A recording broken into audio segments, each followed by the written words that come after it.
ಇಂದು ಪಸ್ಕದ ಇತಿಹಾಸದ ಮೂಲಕ ವಿವರಿಸಲ್ಪಟ್ಟಂತೆ ದೇವರು ಮನುಕುಲಕ್ಕೆ ನೀಡಲು ಬಯಸುವ ಒಡಂಬಡಿಕೆ ಮತ್ತು ಆತ್ಮರಕ್ಷಣೆಯ ಆಶೀರ್ವಾದವು ಹೇಗೆ ನೆರವೇರುತ್ತದೆ ಮತ್ತು ಪ್ರಕಟವಾಗುತ್ತದೆ ಎಂಬುದನ್ನು ಮತ್ತೊಮ್ಮೆ ಚಿಂತಿಸಲು ಸ್ವಲ್ಪ ಸಮಯ ತೆಗೆದುಕೊಳ್ಳೋಣ.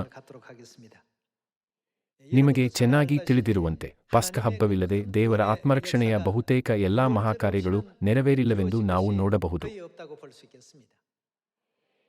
ನಾವು 3500 ವರ್ಷಗಳ ಹಿಂದೆ ಮೋಶೆಯ ಕಾಲಕ್ಕೆ ಹಿಂತಿರುಗಿದರೂ ದೇವರು ಪಸ್ಕ ಹಬ್ಬದ ಮೂಲಕ ಇಸ್ರಾಯೇಲ್ಯರನ್ನು ಯಾತನೆ ಮತ್ತು ಪಾಪದ ದೇಶವಾಗಿದ್ದ ಐಗುಪ್ತದಿಂದ ಬಿಡುಗಡೆ ಮಾಡಿದರು. ಅಲ್ಲದೆ ಯೆಹೋಶುವ ಮತ್ತು ಎಲ್ಲ ಇಸ್ರಾಯೇಲ್ಯರು ಕಾನಾನ್ ದೇಶವನ್ನು ಪ್ರವೇಶಿಸುವ ಮೊದಲು ಪಸ್ಕ ಹಬ್ಬವನ್ನು ಶ್ರದ್ಧೆಯಿಂದ ಆಚರಿಸಿದ ಇತಿಹಾಸವನ್ನು ನಾವು ಸತ್ಯವೇದದಲ್ಲಿ ನೋಡಬಹುದು.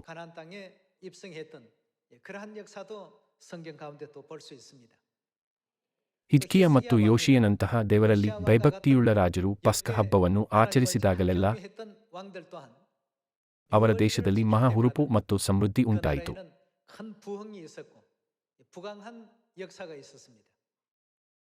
ಇದಲ್ಲದೆ ಇದರ ಮೂಲಕ ವಿಶ್ವಾಸದಲ್ಲಿ ಎಲ್ಲಾ ಜನರು ದೇವರ ಆಶೀರ್ವಾದಗಳನ್ನು ಹೊಂದುವುದಕ್ಕಾಗಿ ದೇವರು ಒಂದು ಮಹಿಮೆಯ ಮಾರ್ಗವನ್ನು ತೆರೆದರು.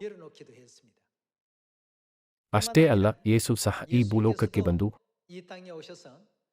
ಪಸ್ಕ ಹಬ್ಬದ ಮೂಲಕ ಹೊಸ ಒಡಂಬಡಿಕೆಯನ್ನು ಸ್ಥಾಪಿಸಿದರು ಮತ್ತು ಮನುಕುಲಕ್ಕಾಗಿ ಅವರು ಹೊತ್ತ ಶಿಲುಬೆಯ ಎಲ್ಲಾ ಯಾತನೆಗಳು ಪಸ್ಕ ಹಬ್ಬವೆಂಬ ಸತ್ಯದಲ್ಲಿ ಅಡಕವಾಗಿವೆ ಎಂಬುದನ್ನು ನಮಗೆ ಕಲಿಸಿಕೊಟ್ಟರು.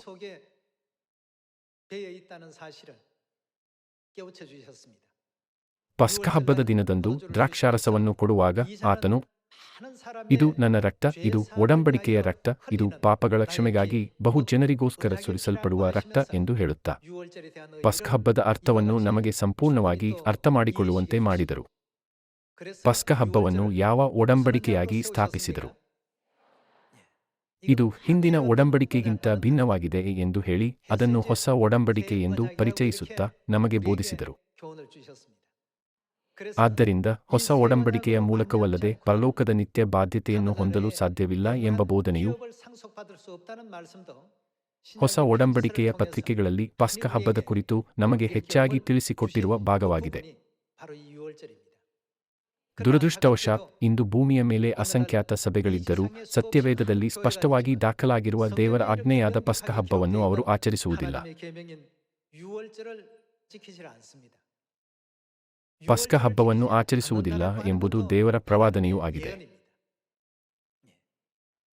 ಇಂದಿನ ಲೋಕದ ಜನರಿಗೆ ಪಾಂಡಿತ್ಯಪೂರ್ಣ ಚಿಂತನೆಯ ಕೊರತೆ ಇರುವುದರಿಂದ ಅಲ್ಲ. ದೇವರ ಪ್ರವಾದನೆಯು ಇತಿಹಾಸದ ಹಾದಿಯನ್ನು ನಿರ್ದೇಶಿಸುತ್ತಿದೆ. ಹಾಗಾದರೆ ಸೈತಾನನು ಕಟ್ಟಳೆಯ ಕಾಲಗಳು ಮತ್ತು ಧರ್ಮವಿಧಿಗಳನ್ನು ಏನು ಮಾಡುವನೆಂದು ಪ್ರವಾದನೆಯು ಹೇಳುತ್ತದೆ? ಅವನು ಅದನ್ನು ಬದಲಾಯಿಸುವುದರಿಂದ ಮತ್ತು ಲೋಕವು ಈ ಬದಲಾದ ಪದ್ಧತಿಗಳನ್ನು ಅನುಸರಿಸುತ್ತಿರುವುದರಿಂದ ಸುಳ್ಳು ಬೋಧನೆಗಳನ್ನು ಬಿಟ್ಟು ದೇವರ ಜೀವದ ಸತ್ಯವಾದ ಪಸ್ಕ ಹಬ್ಬದ ಅಧಿಕೃತ ಬೋಧನೆಗಳಿಗೆ ಹಿಂತಿರುಗಿರಿ ಎಂದು ನಾವು ಜನರನ್ನು ಎಚ್ಚರಿಸಬೇಕು. ಈ ಪ್ರಸ್ತುತ ಸಮಯದಲ್ಲಿ ದೇವರು ನಮಗೆ ಪಸ್ಕ ಹಬ್ಬ ಮತ್ತು ಸಬ್ಬತ್ ದಿನದ ಕುರಿತು ಕಲಿಸಿಕೊಡುತ್ತಾರೆ. ಮುರಿದು ತುಂಡು ತುಂಡಾಗಿದ್ದ ತನ್ನೆಲ್ಲ ನಿಯಮಗಳು, ಕಟ್ಟಳೆಗಳು ಮತ್ತು ವಿಧಿಗಳನ್ನು ದೇವರು ನಮಗೆ ತಿಳಿಸಿಕೊಟ್ಟಿಲ್ಲವೇ? ಹೀಗೆ ನಾವು ಆಚರಿಸುವ ಪಸ್ಕ ಹಬ್ಬದಲ್ಲಿರುವ ಜೀವದ ಸತ್ಯವೆಲ್ಲವೂ ಸತ್ಯವೇದ ಮತ್ತು ದೇವರ ಬೋಧನೆಗಳ ಪ್ರಕಾರ ನೆರವೇರಿದೆ. ದೇವರ ಬೋಧನೆಯಾಗಿದ್ದರೂ ಲೋಕವು ಅದನ್ನು ತಿರಸ್ಕರಿಸಿ ನಿರ್ಲಕ್ಷಿಸುತ್ತದೆ ಎಂದು ಸತ್ಯವೇದವು ಪ್ರವಾದಿಸುತ್ತದೆ. ಪರಿಣಾಮವಾಗಿ ಪರಲೋಕದಲ್ಲಿ ಪಾಪ ಮಾಡಿ ಭೂಮಿಗೆ ದೊಬ್ಬಲ್ಪಟ್ಟ ಮನುಷ್ಯರಿಗೆ ದೇವರು 70 ರಿಂದ 80 ವರ್ಷಗಳ ಜೀವಿತಾವಧಿಯನ್ನು ನೀಡಿ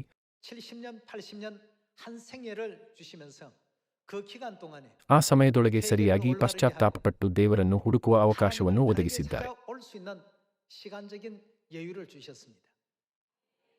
ಪಶ್ಚಾತ್ತಾಪ ಪಡಲು 70 ಅಥವಾ 80 ವರ್ಷಗಳ ಸಮಯವನ್ನು ನೀಡಿದ್ದರೂ ಮನುಷ್ಯರು ಅದನ್ನು ತಪ್ಪಾದ ಕಾರ್ಯಗಳಲ್ಲಿ ವ್ಯರ್ಥ ಮಾಡುತ್ತಾರೆ. ಅಲ್ಲದೆ ತಾವು ಪರಲೋಕದಲ್ಲಿ ಪಾಪ ಮಾಡಿದ ಸ್ಥಿತಿಯನ್ನು ಅರಿಯದೆ ಅವರು ತಪ್ಪಾದ ಜೀವನ ಮತ್ತು ಮಾರ್ಗದಲ್ಲಿ ನಡೆಯುತ್ತಾರೆ.